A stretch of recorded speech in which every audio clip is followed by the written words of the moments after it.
The story begins with a little boy walking alone in the forest. He was calling his brother, and said that he'll never talk to him again. He slowly walked forward while calling his brother stupid and saying that he hated him. Suddenly, he heard a voice and thought that it's his brother. He looked back saying he'll not forgive him even if he said sorry to him because it's too late. But the next moment, the boy disappeared from there leaving only his bag chain behind. There's a cave entrance here so someone might have dragged him in. After some time, a girl named Yasmin was walking on the road holding her mobile like she's recording a vlog. She first said hello to her viewer and told them that today, she's way out here in prefecture, deep in the mountain of Mt. Shirao. She asked her viewers if this name seems familiar to them. She answered herself that of course it does. This place is a hot topic in the occult world, home to the legendary man-eating cave. And today, she's gonna dive headfirst into the truth. Behind all those rumors and creepy disappearances floating around this town. Inside a bus, a boy was sitting who was watching Yasmin's vlog. He couldn't believe that Yasmin actually went to that place. Inside the bus we see that only this boy is sitting. After some walking, Yasmin found a guy and asked him if he could answer some of her questions. She said that she's looking into the case of the missing kids around here and asked him if he knows something about it. The man just laughed and said with a smile, "From the media? Huh? Bold of you to show up. You want to get decked? Get lost." The boy saw the man's response through the video and said that he's still a menace. The boy mentions that it's been 5 years since the coming-of-age ceremony, and nothing's changed. Not the town, not the people. The boy left the bus and reached his home. Outside his house, a dog was leashed up, it started barking at the boy. He couldn't believe that his own dog is barking at him now. But he understands why this is happening. He left Tokyo after they got Hana. The boy entered the house and announced that he came back. Someone answered that they just finished a call with Yokata. The boy looked around the house and thought that it's all exactly the way he left it.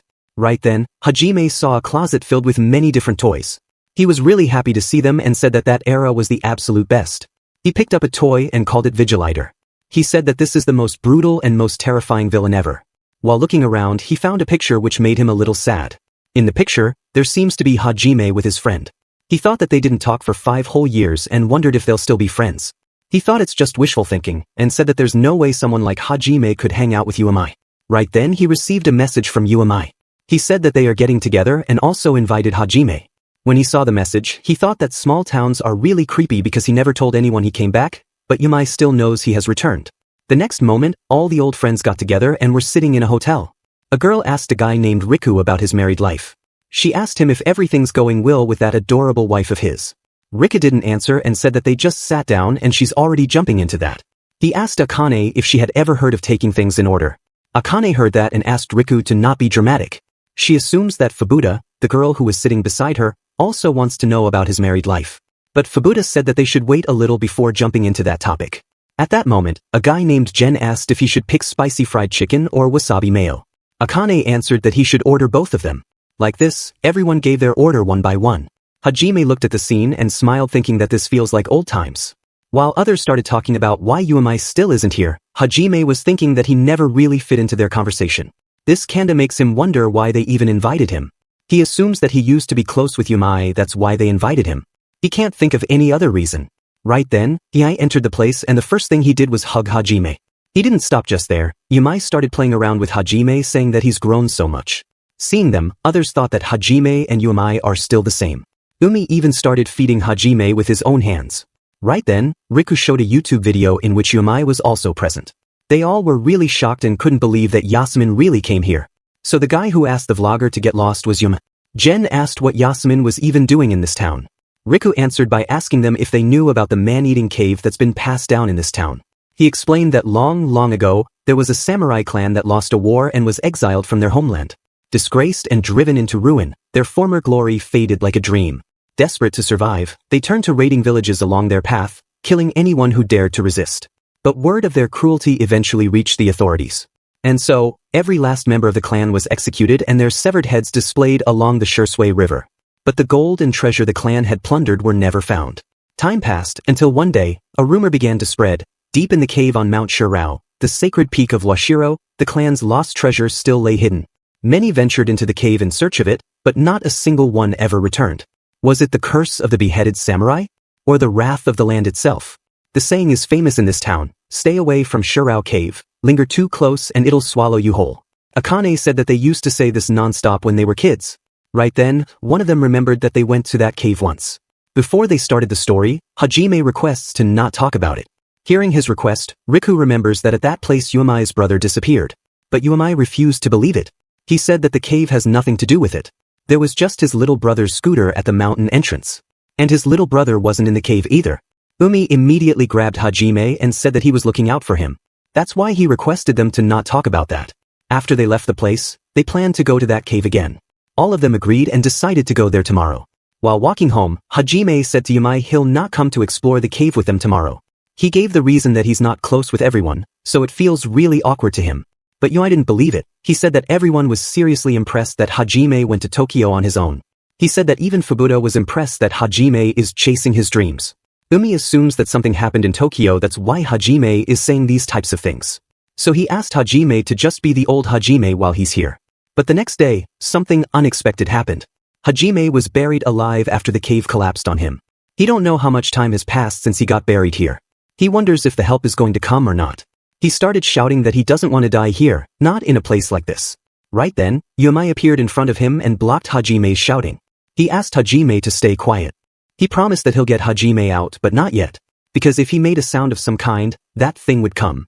Hajime was confused, wondering what Yumai is talking about. Umi pointed to the light in the deeper area of the cave and said that it's out there watching them from the dark. Someone other than them. Not someone, but something. Suddenly, Hajime's vision was blocked and he just heard a warning, it's coming. Hajime couldn't see anything and wondered who was coming. Right then he saw Yasmin's face emerging from the dark. Hajime was about to think that she's here to save them when Yumai asked him to not look. It turns out that this is just Yasmin's head. A monster appeared in front of them who was wearing Yasmin's head like a medal. Seeing the monster, Hajime remembered a saying, stay away from the Shirao cave. Linger too close and it'll swallow you whole. That place is hell. The man-eating cave. Besides Yasmin's head, the monster was also wearing Yuemai's younger brother's bag chain. While vlogging, Yasmin went near the cave. She walked up the mountain while panting, and after walking up, the first thing she saw was a kid's shoe. 3 hours before the cave-in, Umi and Hajime met with their friends. They have packed all the food and other things that needed to explore a cave and headed toward the cave.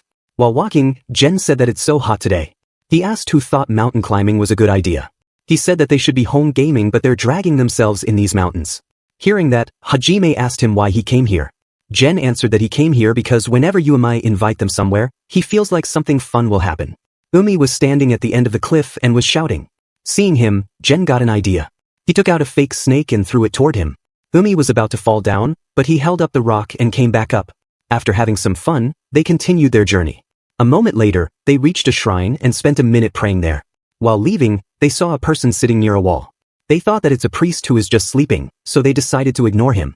But suddenly, the person appeared behind them and started saying random things like, the cave devours all, the cave is watching. You must not go. He continued, the cave longing to feed. It sees us, the cave is. Before that person finished, they all ran away from there.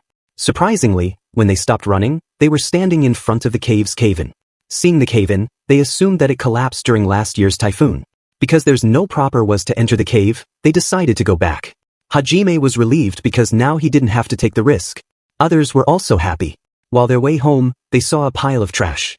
They decided to stop for a while and look around. But when they were looking around, they saw a hole that was really deep. Umi assumes that this hole could be connected to the cave system.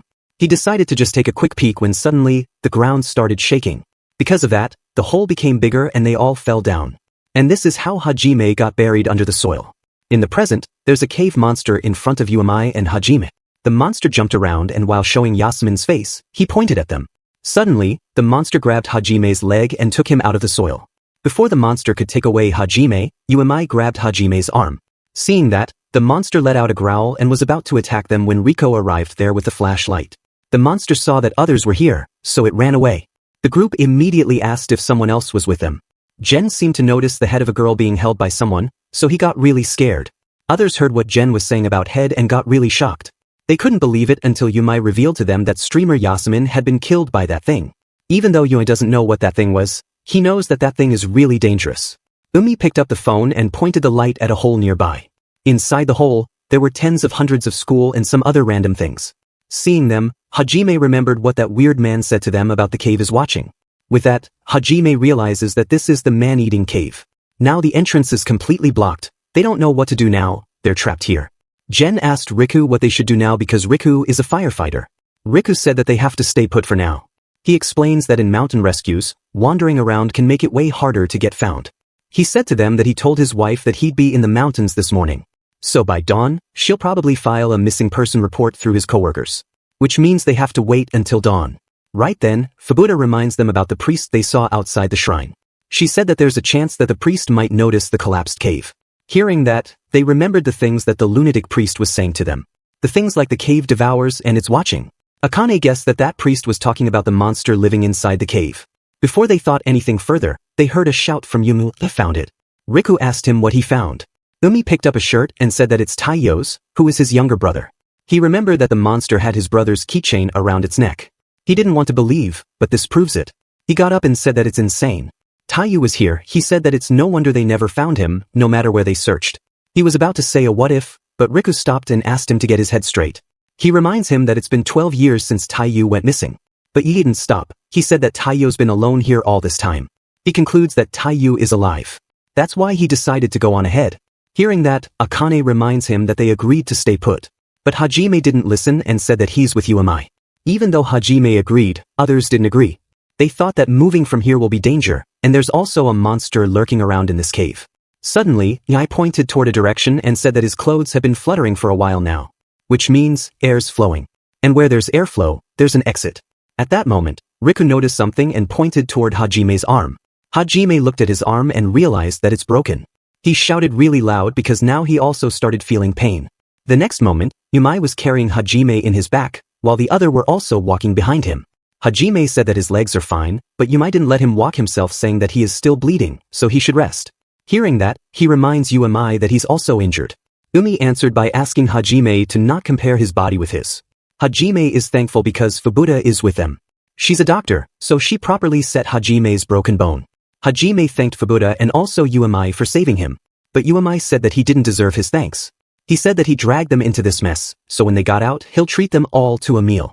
After walking for a while, they stopped at 7 p.m. and decided to rest and eat something. They took out the food and realized that if they split it up, each person would get 2 candies and 1 cookie per day. But it's close to impossible to survive with just this much food a day. Akane told them that they should try to save their phone and flashlight batteries. Light is the most important thing in the cave. After all the talking, they looked back and saw that Umi was already asleep. So they also decided to turn off all the lights and sleep. While all of them were sleeping peacefully, the cave monster appeared on top of Jen. Something came out from the monster's nose and it touched Jen's face. After some hours of sleep, when Jen woke up, he was completely fine and just thought that he had a bad dream. Beside him, everyone else has already woken up and Yue even ate all his food that meant to last for a day. Fubuda reminded him that the snake she gave him was supposed to last for a whole day, but he already ate it. Hearing that, you might guess that Fubuda is the type of girl that saves the best for the last. He said that this is the reason she's not getting married. In response, Fubuda picked up a big rock and asked Yumai to say that again. With that, Yumai apologized and they started walking again. While walking, Jen was thinking about the dream he had last night. He thought that that dream felt too real. He felt that something like a tentacle actually touched him. Because Jen was walking really behind and was mumbling to himself for a while, so Hajime just hoped that Jen was okay. Umi said that Jen is always the sensitive type. All these incidents might just be too much for him. Telling that, Yumai said to Hajime that if he's really worried, he should go and talk to Jen. So Hajime did just that and went to talk to Jen. Seeing him, Jen assumes that Yumai got tired by giving piggyback rides to Hajime all this time, so he sent Hajime to Jen so he could carry him now. But Hajime refuses and says that he's here to ask him if he's alright. Jen answered that he's fine and asked Hajime what he thinks about the monster. Jen asked him this because Hajime saw the monster up close. Hajime answered that the monster looked human. But it wasn't, it was hideous, vicious, and had huge eyes. Hearing that, Jen realizes that all the stories about this cave were true and now they are stuck with a man-eating monster. Hajime then said that he thinks they aren't in immediate danger. That creature had plenty of time to attack them. But it didn't.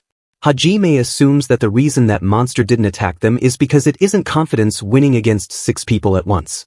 Jen was shocked and impressed because even in this situation, Hajime is really calm. At that moment, Yumai called everyone and showed them a phone with a selfie stick.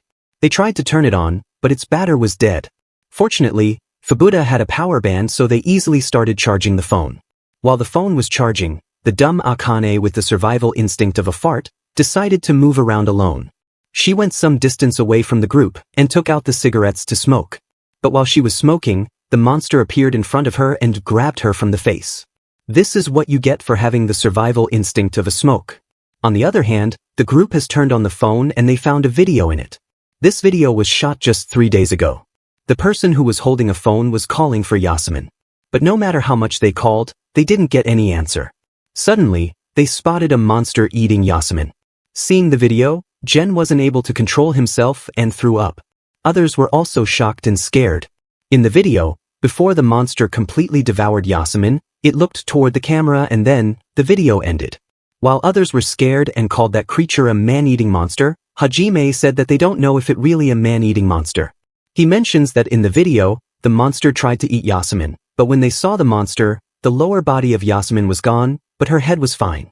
So maybe the monster didn't eat her. Hajime assumes that it might have had a different goal, that's why it took her head. Hearing that, Riku get a little angry and said that he didn't care if that monster had some kind of goal, a person still died by its hands. Right then, Fubuda looked around and reminded them Akane isn't here. They went back and saw a half-burned cigarette on the ground. Beside the cigarette, they also noticed a cave which was just a wife enough for a person to crawl in. Without thinking, Yumai started crawling in. Seeing that, Riku called him insane and told him that he shouldn't just crawl in without thinking. Umi answered that he's thinking and said that that monster is a coward who creeps around in the dark, targeting women when they're alone. He smiled and said that if he catches it, he'll burn it to crisp. But still, they can't just let him go in alone, so Riku went behind him. Now only Fubuda, Jen, and Hajime are left behind. They sat beside the tunnel and just hoped that Riku and Yumai would come back with Akane.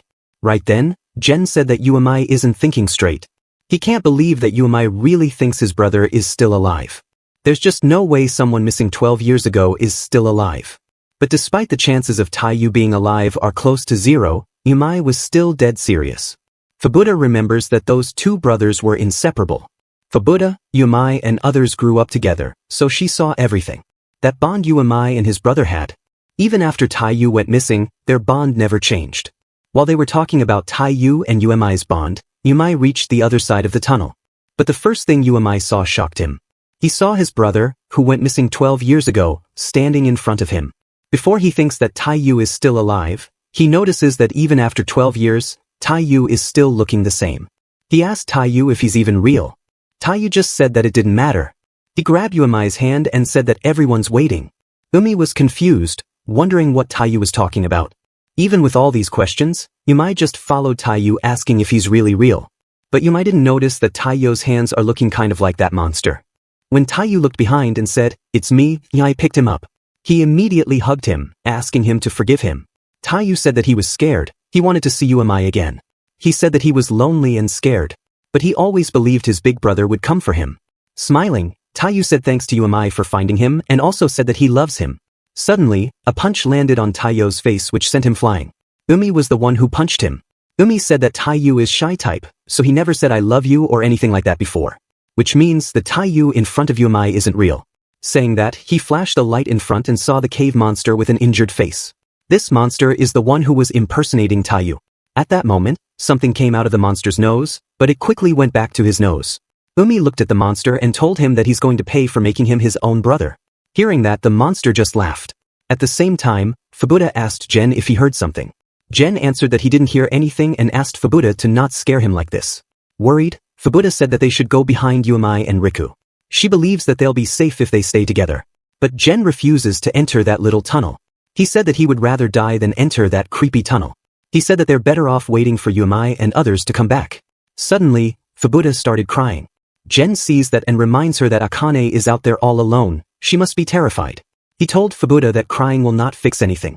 Fubapta then got up while crying and started going toward the tunnel. As she was walking, Jen was trying to stop her. He asked her to not leave him behind with just Hajime. He said that he'll seriously die if she left him alone. He looked toward Hajime and asked him to say something to her. It turns out that Hajime is still watching the same video. Jen couldn't believe it and asked him if he had lost his mind. Right then, Hajime noticed something. He picked up the phone and flashed light toward some rocks. He pointed at one and said, "This protruding rock and this groove here. It matches." Jen and Fubuda couldn't understand what he's saying and asked him. Hajime answered that this spot is exactly like the one in the video. Hajime's guess is that Akane is here. Meanwhile, Riku has also crawled to the other side of the tunnel. He looked in front calling Yumai's name and what he saw shocked him. He saw that Uemai had strangled the monster to death. As the monster fell to the ground, Riku was really shocked. He asked Uemai if he's really the one who took down that monster. He asked him how he did it. Umi just answered that he punched the monster 5 times. Riku couldn't believe it, even though he never saw Uemai losing a fight, but this time, they're talking about a real monster. Then Ye answered that he beat the monster, but he felt something was off. At first, he thought he was seeing things. He saw Taiyu first. Taiyu spoke. He even touched him. It was Taiyu from every angle. Everything felt so familiar. At that moment, the same thing came out from Uemai's nose that came out from that monster's face. But it quickly went back. Riku saw that, but before he could say anything, the rocks behind them fell. A boy came out from the rocks and he said, "I'll kill you." The boy ran to attack Uemai with a little shovel. The boy attacked left and right, but Uemai was able to dodge all of them. Right then, Uemai remembered that this is the same boy who was with Yasmin. Hearing that, the boy calmed down and immediately apologized, saying that he didn't realize he was a person. Riku asked him to not worry, because stuff like him is nothing for Uemai. With that, the boy apologized once more and introduced himself. He said that his name is Marika. He came here with Yasmin to help her shoot. Umi then mentions that they saw his phone. He knows that they went through a lot. Marika made a sad face realizing they saw that monster too. After that, Ye asked him how he even got into the cave. He mentions that when Uemai and his friends came, the entrance was sealed. Marika answered that the entrance was closed, and they couldn't get in front there. So they searched the mountains, hoping to find another way inside. It was getting dark, and just as they were about to head back, something jumped out of the bushes and attacked them. Next thing they know, they were already inside the cave. Now long after that, Yasmin began to panic, like she was seeing something. Then she ran off, all by herself. And what Marika saw after that was exactly what Uemai and his friends saw in that video. He said that he got so scared, so he just kept hiding. Hearing the story about how Yasmin and Marika got dragged into the cave, Uemai conclude that that monster can move freely in and out. Right then, Uemai mentions that there's another exit. This made Marika cry. He was thinking that he's going to die in this place. He's so glad that Uemai and his friends came. Guys, I just realized that Marika is a girl, not a boy. So I'll change her pronunciation from this point forward. Marika continues her story.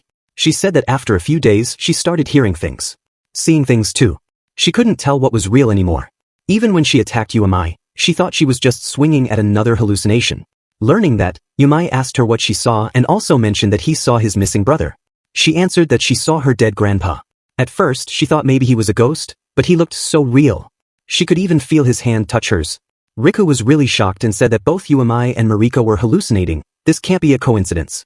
He said that there's something seriously off with this cave. Umi said not just the monster, something more. On the other hand, Jen and Fubuta asked Hajime what he means that Akane's here. Hajime answered that he noticed when he rewatched the video. The rock formations, those ledges and curves, it's the exact same spot where Yasmin was killed. Jen heard that and again asked him why Akane would be here. Hajime pointed at the rock and said that the layout matches perfectly, but that rock wasn't in the video. Jen looked at the rock and immediately realized that it wasn't in the video. Fubuta went toward the rock and touched it. She was shocked to learn that it isn't a rock, but more like tree roots. From behind, Jen heard that and asked her to not touch it too much.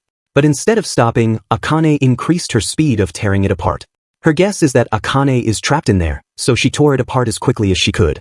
As it got torn a little, Fubuta saw Akane's face from outside. They immediately worked together and took her out. Fubuta checked her and was relieved to learn that her breathing's stable and is just sleeping for now.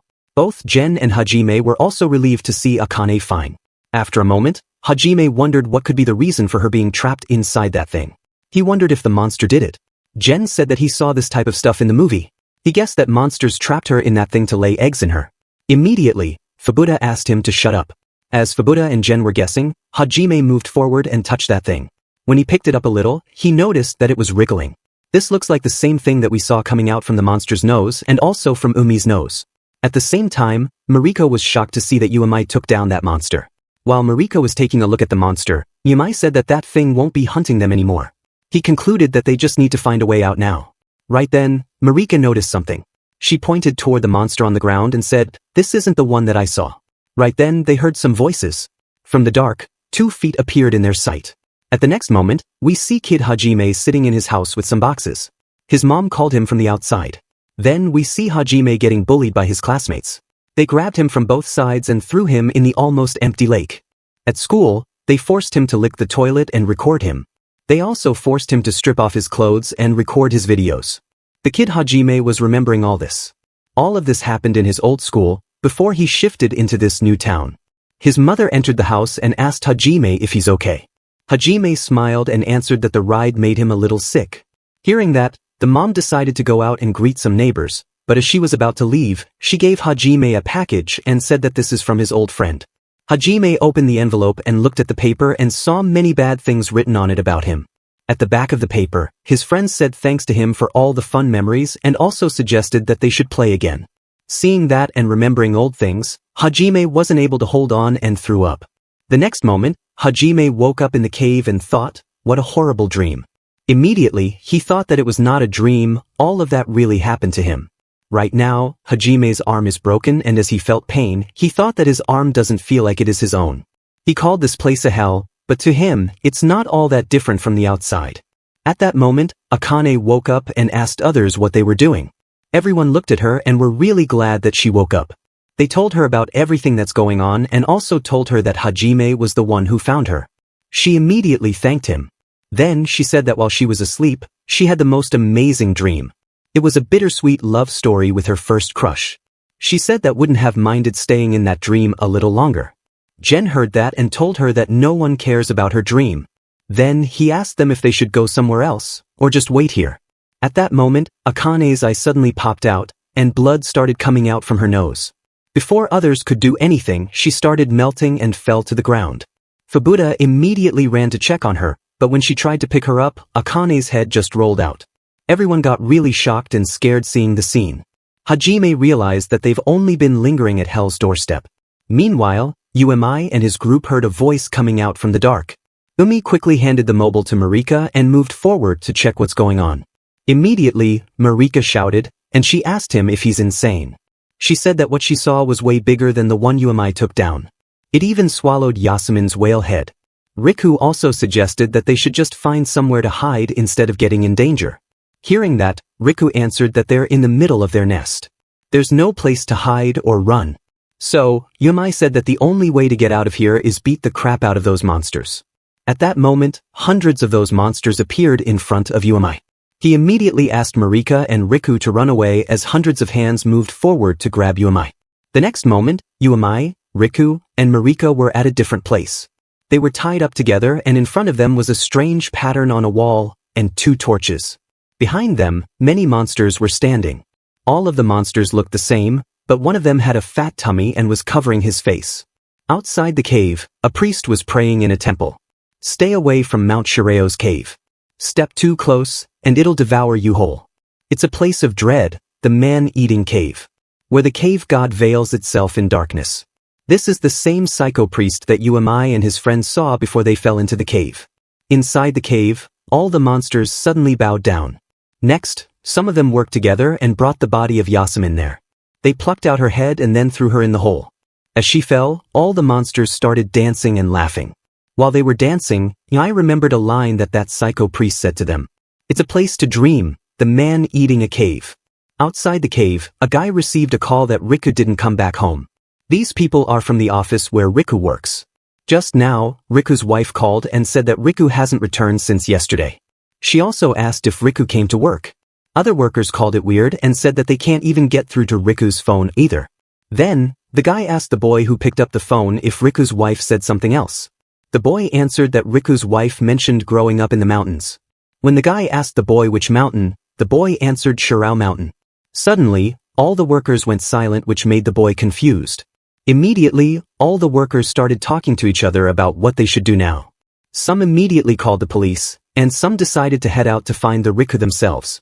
Seeing the scene, the boy was really confused and asked them what's going on. It turns out that this boy is new to this town, so he doesn't know that people here don't go near Shirao Mountain. Then he asked the boy to go check Riku's wife to see what else he could find. The next moment, Tsuyama was standing in front of Riku's house. Tsuyama called Riku's wife after introducing himself. While he was standing outside waiting for her to come out, he thought that Riku never talked about his wife, so this is his good chance to get to know her. A second later, Riku's wife opened the door and invited him inside. Tsuyama entered the house and after sitting down, he asked Riku's wife if could tell him more about where Riku went. She answered that yesterday morning, Riku suddenly said he was going to the mountains. That's all she knows. She said that Rick left the car behind, so the only mountain one can reach on foot from here is Shirao. Then, Tsuyama asked her if she knew whom Riku went with. Riku's wife didn't know with whom he went. But she can guess. She said that a Riku's friend had come back from Tokyo and he was going out drinking, so she guessed that he went there with them. Hearing all that, Tsuyama told her that the fire department and police have already organized a search team to find Riku. As he asked her to get rest, Riku's wife started tweaking. She started blabbering to herself that nobody knows about Shirao Mountain. Even the fire department and police won't touch the place. Suddenly, her expressions turned serious and she asked, "Did he leave me? Is that it?" Tsuyama was shocked hearing that and asked her to calm down, but she didn't listen. She asked him if he's hiding something from her. For some reason, she suddenly accused Tsuyama and his team of stealing Riku from him. She shouted loudly, "Where is my Riku?" This startled Tsuyama. He immediately excused her and went outside. In the car, Tsuyama wondered if Riku really left his wife because he hated her. As he thought that, he quickly refused it and just concluded that Riku's wife was in shock. That's why she was tweaking like that. At that moment, he received a call. He picked up the call and someone told him that Riku's not on Shirao Mountain. So the search has shifted to the river near the campsite. At the same time inside the cave, the person who was covering his face pointed at Riku. And as he did that, all the monsters started shouting and laughing. Seeing that, Riku started crying and looked toward Yumei saying, "I'm next to be offered as a sacrifice." Umi heard that and asked him to shut up. He quickly started trying to untie himself. But he just started trying when some monsters pinned him to the ground. On the ground, Yumei looked toward Riku telling him that he'll be okay. At that moment, the guy who's covering his face is standing really close to Riku. Subscribe for the next part.